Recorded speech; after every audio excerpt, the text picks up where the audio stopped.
What's good, everybody? What's good? What's good?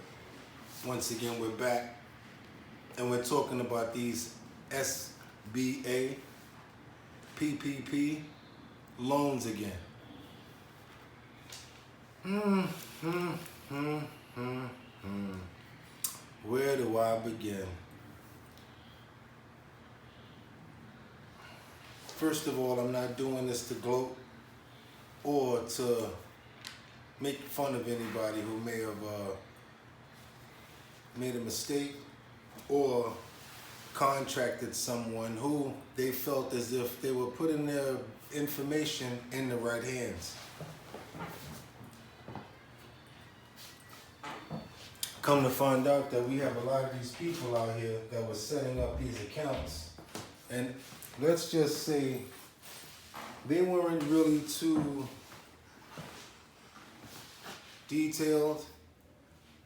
They didn't really care about what information they were putting onto these contracts and to these loan applications.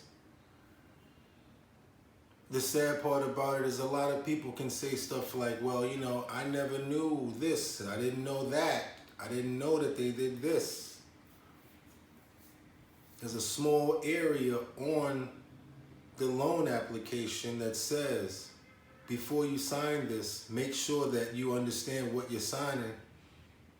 If you're not the preparer, take the time out and let the preparer explain exactly what they've done on the application. Sad part about this is they didn't do that. A lot of these people were in it for the quick buck. The sad part about it is now your information is given to this person. Your address, social security number, telephone number, all your information now is given to this person, and they did this SBA PPP loan, and all the information is now coming back incorrect.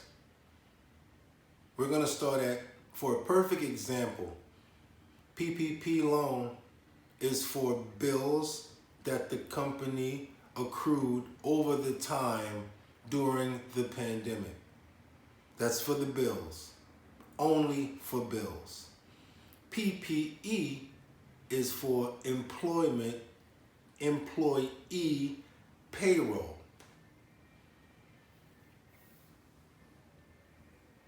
Well, I think I told you the other day that as soon as they made these grants and these loans possible, they also created a chapter within the IRS to follow up and look into this loans, because they already knew that, of course, there were going to be some fraudulent applications, or let's just say miscategorized and mistaken applications. But nothing similar to this one gentleman who they recently arrested. He was arrested in, excuse me,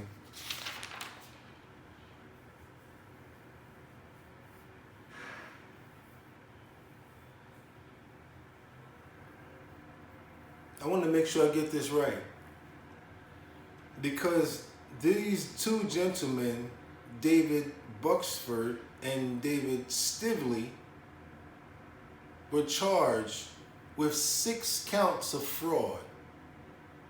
Yeah, 6 counts of fraud. They said that they had 12 employees working within 3 different restaurants. One in Rhode Island, one in Baltimore, and the other one was in DC. And they said that they had 7 full-time employees. They had also claimed that the employees were working since January and had not been getting paid. So the crazy thing about this is, we're talking about the IRS here. And the IRS doesn't even normally tell their things what they do, but even on this one, they said, you know what, we will tell you what we did. We went to the DOE, Department of Employment. We checked and saw if they put in any sort of employee records or employee bank statements. We found none.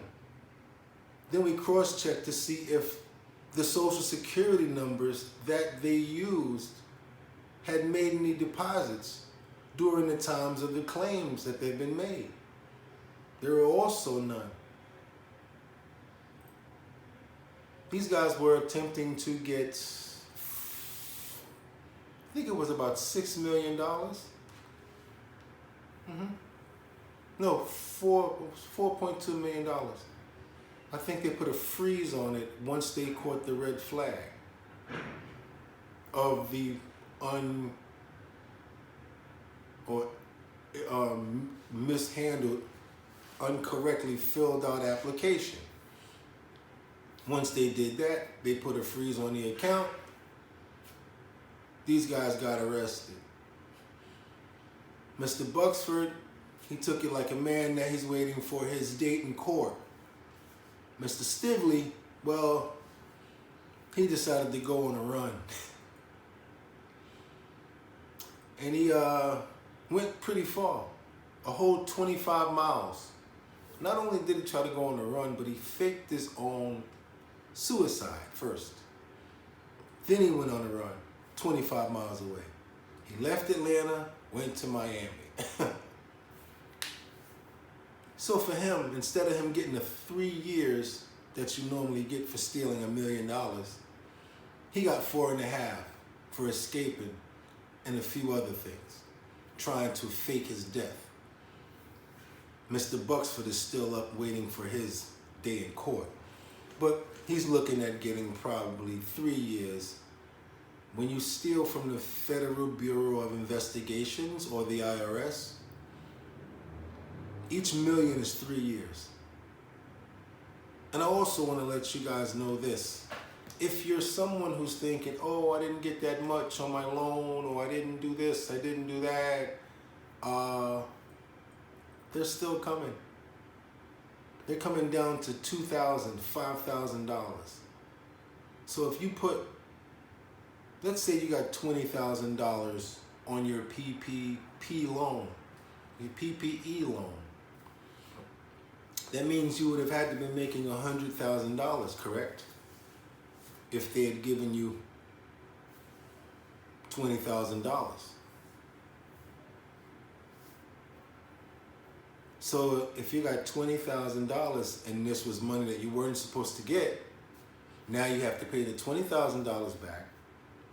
And on top of that, the IRS wants the taxes from the $100,000 that you claimed, because you did say that it was income.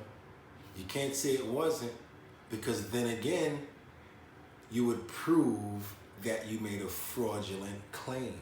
See how they get you with that one? So the government is very strategic when they come up with these laws. We have to pay attention to what's going on out there. Just because something is dangled in our face doesn't mean that we should jump for it. There's a lot that's going on with this.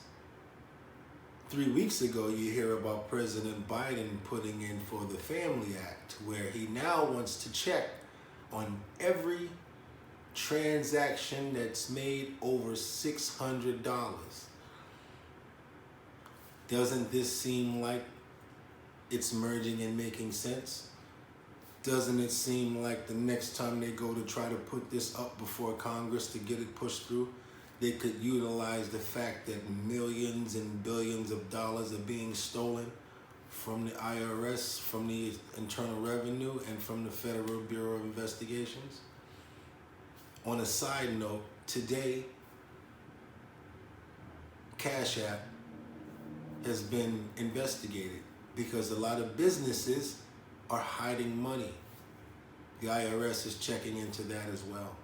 Our government is losing money. They're cracking down. They're using the infrastructure and the corporations, as well as the government interlinks, and they're working with each other now. They're talking to each other now. The computers are all integrated.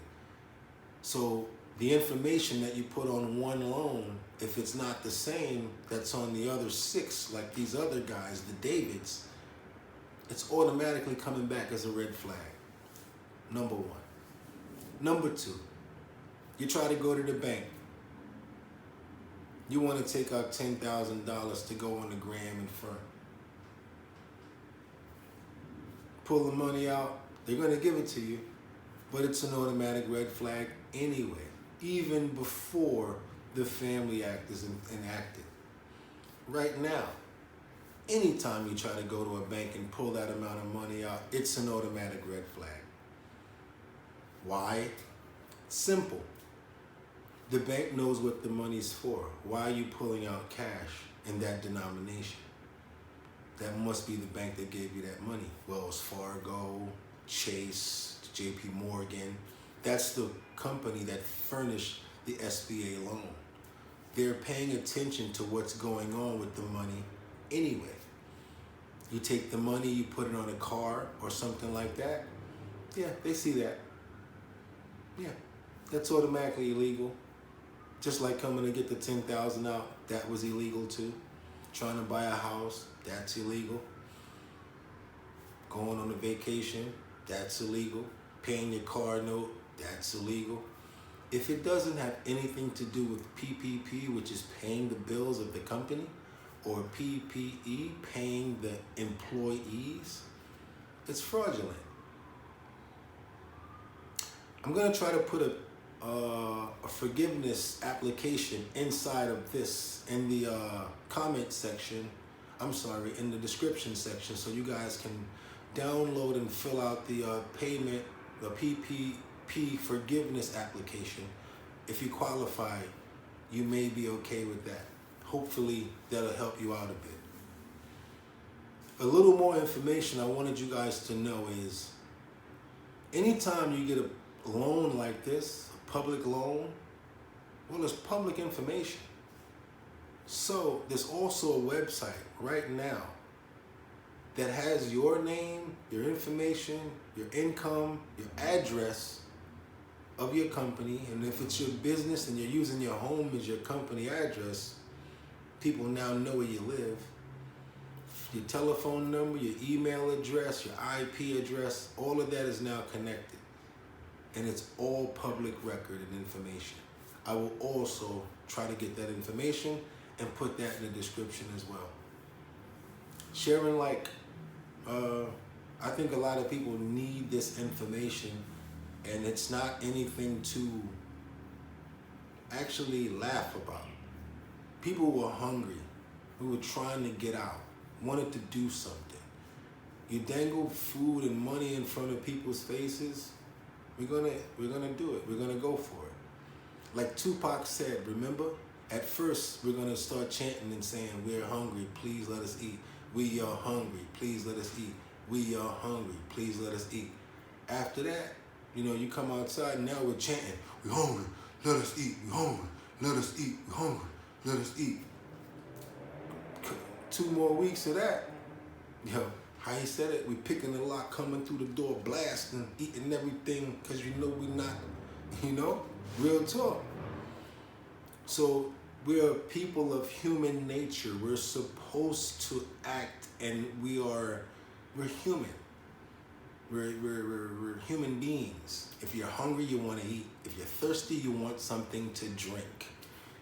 If you've been locked inside of your house for over a year and you've been offered money to pay your bills and you're looking at your kids and you need to get out the house, 9 times out of 10, you're probably going to go for it. Again, this is nothing to laugh at.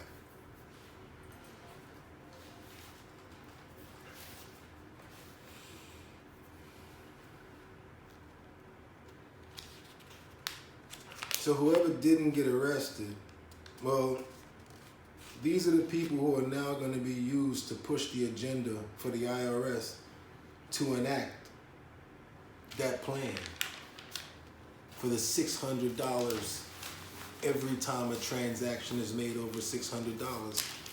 Yeah.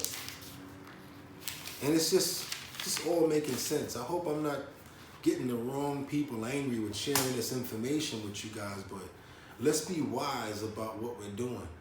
And let's always think before we do things. I wanted the money myself, and I had a lot of people that were actually going out and getting it. Luckily, a lot of my friends have been able to get the forgiveness. If you have taken some of the money and you know it was not the right way, I would advise you to give it back or find a way to try to at least show for it.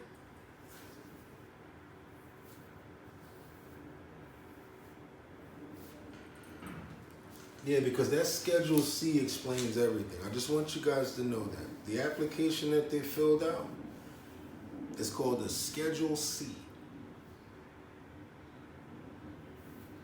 And the Schedule C basically is a quick form that the preparer filled out.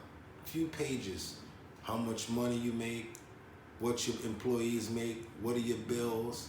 And they go off of that ratio right there to figure out how much money you should get for your loan. And some people inflated these numbers.